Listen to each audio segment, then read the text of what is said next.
Alors bonjour François, tu viens de passer une semaine au Mix 2009 à Las Vegas. Tu peux nous expliquer ce que c'est que le Mix? Bonjour, alors le Mix, c'est un événement qui est organisé depuis plusieurs années par Microsoft. C'est un carrefour entre le design et la technologie. Et en fait, c'est un événement qui est incontournable pour une agence interactive, tout simplement parce que la technologie et le design, c'est des préoccupations majeures pour une agence telle que Blue Acacia. D'accord. Et concernant la logistique de l'événement, comment s'est déroulé? Alors l'événement s'est déroulé à Las Vegas, au Venetian. C'est tout simplement un des plus grands complexes hôteliers du monde. Donc la logistique, elle a été à la hauteur de l'événement. Autant dire que Microsoft a mis le paquet. Alors en termes de logistique, c'était vraiment impressionnant. Déjà lors de la session d'ouverture, on était plus de 2000, il y avait des écrans géants. Les Twitter étaient retransmis en live, on avait la possibilité de recharger les ordinateurs portables, on avait des connexions Wi-Fi gratuites en permanence, il y avait des salles d'interview, il y avait des salles pour les podcasts, une salle de conférence, il y avait aussi un gaming pit, ça c'était assez rigolo, c'est-à-dire qu'ils avaient mis des consoles Xbox et les gamers pouvaient s'en donner à cœur joie. Donc la logistique de l'événement, elle a vraiment été impressionnante. On a vraiment été traité de façon incroyable par Microsoft et tout ça, ça en a fait un événement encore une fois incontournable. D'accord, et sur le fond en fait, quelles étaient les nouveautés présentées lors de ce Mix? Ça a été un vrai festival. D'abord le lancement d'Internet Explorer 8, ça on s'y attendait, mais il y a aussi beaucoup de nouveautés qui ont été présentées. Alors la première session d'ouverture, c'était le keynote de Bill Buxton. Donc le thème de la conférence, c'était Sketching the User Experience, donc littéralement dessiner les interfaces utilisateurs. En gros, le message qui nous a été donné par Bill Buxton, qui appartient au département recherche de Microsoft, c'est que, je vais prendre un exemple simple, dessiner un téléphone, c'est facile, dessiner l'interface qui permet de piloter le téléphone, c'est beaucoup plus complexe. Et en réalité, qu'est-ce qui fait qu'un produit va traverser le temps et va rencontrer un succès commercial? C'est l'expérience utilisateur, l'interface utilisateur et le design. Donc ça, c'est le message qui a été délivré par Bill Buxton et ça a été illustré de façon très concrète par des nouvelles technologies. Alors la première qui nous a été présentée, c'est Expression Blend 3 avec un nouveau module qui s'appelle Sketchflow. Donc c'est un applicatif qui permet de scénariser des maquettes avec la technologie Sketchflow. Ça permet en réalité de faire une préconception très professionnelle. On passe du dessin au zoning, au wireframe. Ensuite, on importe les maquettes qui ont été faites sur Illustrator ou Photoshop dans Sketchflow. Donc le client peut commenter les maquettes et ensuite on peut passer de la préconception à la conception. Donc ça permet de générer une version exécutable de la préconception d'un applicatif. Deuxième technologie qui nous a été présentée, après que Microsoft ait fait un cadeau aux designers, il l'a fait aux développeurs, c'est Expression Web 3. Donc là, c'est un applicatif qui permet à la fois de développer en .NET et en PHP. Et il y a surtout un module qui va être implémenté un petit peu plus tard, qui s'appelle Super Preview. Donc là, c'est vraiment révolutionnaire. La première chose que ça permet de faire, c'est de générer un rendu d'un code dans plusieurs navigateurs, donc Internet Explorer, Firefox, Safari, Chrome. Donc ça existait déjà dans d'autres outils, mais là la beauté c'est que ça permet de l'afficher en dual screen sur plusieurs écrans, ça c'est la première fonctionnalité. La deuxième fonctionnalité c'est qu'on peut superposer les écrans, ce qui fait apparaître immédiatement les différences qu'il peut y avoir en termes d'intégration, les différences de pixels, les différences de calage.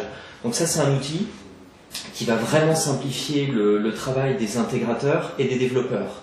Et la dernière fonctionnalité de Super Preview, c'est que ça permet de corriger en live le problème d'intégration. C'est-à-dire que le Super Preview, la superposition, ça permet de voir le problème de rendu, et le module de correction permet de le corriger. Donc ça, c'est vraiment une fonctionnalité qui va simplifier la vie aux intégrateurs, aux développeurs.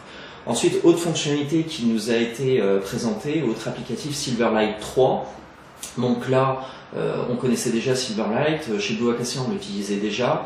il y a un certain nombre de nouveautés qui ont été présentées. D'abord, c'est l'intégration du H264. Ensuite, c'est un module de cache qui permet d'accélérer les performances. Donc, on tient compte non seulement des ressources machines, mais aussi de la bande passante. Ensuite, il y a la notion de pixel shader. Donc ça, c'est une nouveauté. Ça permet d'appliquer des traitements sur les pixels d'une image avant qu'elle ne soit rendue à l'écran. Autre fonctionnalité, c'est la possibilité de faire fonctionner deux instances simultanées dans une seule et même page. Donc ça permet de faire fonctionner deux applications en même temps et dans deux navigateurs différents. Donc ça, c'est une vraie nouveauté qui a été présentée au Mix. Ensuite, c'est le mode out of browser. Donc en fait, on se désolidarise du navigateur.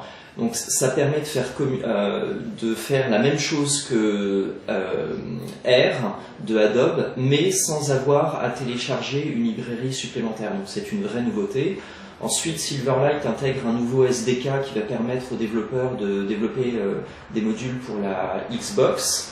Ensuite, autre fonctionnalité, c'est la possibilité de travailler avec des bitmaps en mémoire. Donc ça, c'est encore une fois une nouveauté.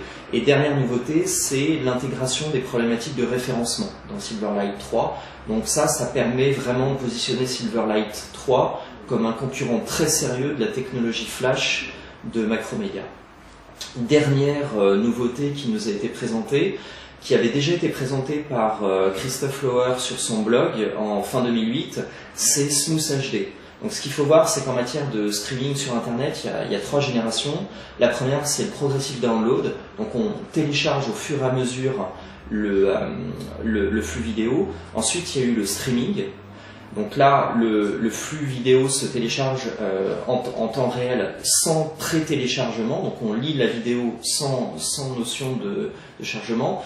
Et maintenant, Microsoft va lancer sur le web une nouvelle technologie qu'ils ont appelée le Smooth HD, ou le smooth streaming, ou l'adaptative streaming. Donc là, c'est une nouvelle technologie qui permet un certain nombre de choses. La première, c'est adapter le bitrate en temps réel à des variables. Première variable, la bande passante de l'internaute, elle n'est pas forcément synchrone.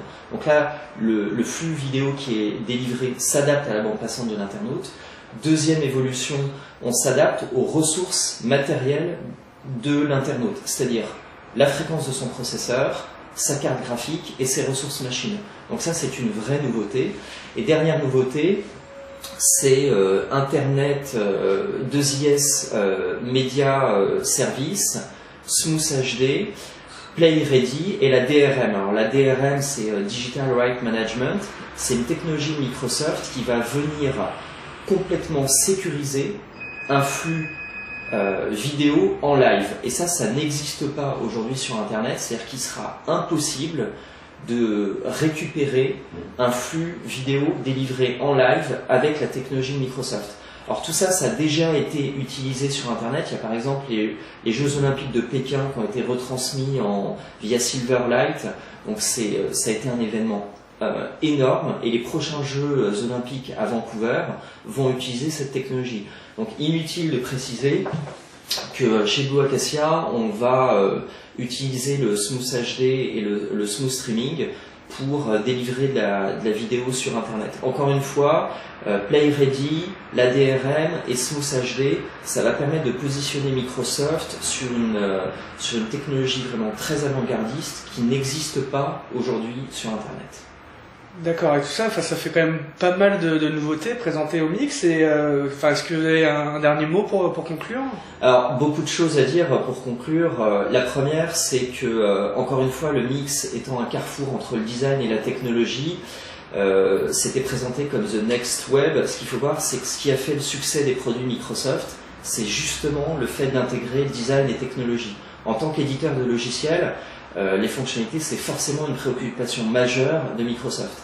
Maintenant, lorsqu'on regarde leur technologie, que ce soit Windows, que ce soit Outlook, Silverlight, tous les logiciels, tous les applicatifs qu'ils fournissent, ce sont des logiciels qui rencontrent un très gros succès. Pourquoi? Parce qu'en même temps, il y a un très gros socle fonctionnel et en même temps, l'interface utilisateur est vraiment très simple. Et pour conclure, la seule chose que j'ai à dire, c'est remercier toute l'équipe de Microsoft, Christophe Lauer, Dick Lantin, David Rousset, Thomas Defaille, pour avoir invité Blue Acacia au Mix 2009.